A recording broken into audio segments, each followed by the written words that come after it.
זה היה עוד יום גשום. עינת ואוהד שחיו באהבה, כבר כמה שנים כבר הקשר ביניהם נסדק וזה לא מה שהיה פעם.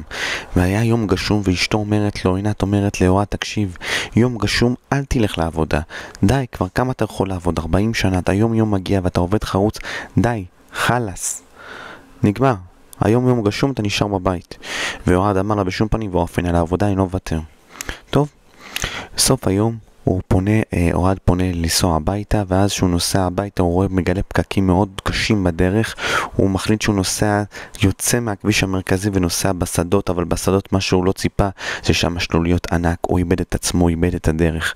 הוא נכנס בשלולית ענקית, האוטו שלו הפסיק לעבוד והוא נשאר שם עד השעה 1 בלילה.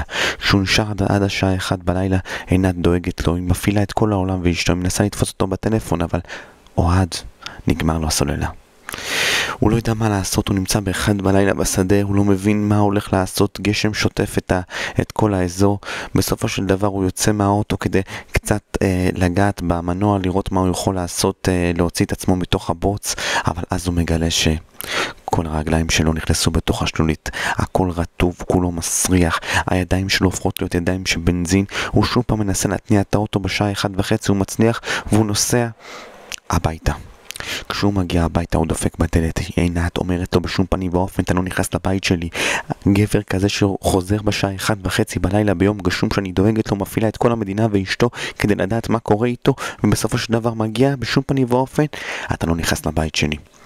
הוא נשאר בחוץ לילה שלם, כמעט קפה מקור, עם ידיים של בנזין, כולו מסריח, אפילו לא מסכימה להקשיב מה קרה שהוא נתקע, למה הוא לא מגיע. אבל גם הוא לא מבין שהיא דאגה לו. הוא לא מבין את הכעס שיש לה בתוך הלב אליו. הוא לא מבין גם למה היא עשתה לו את זה.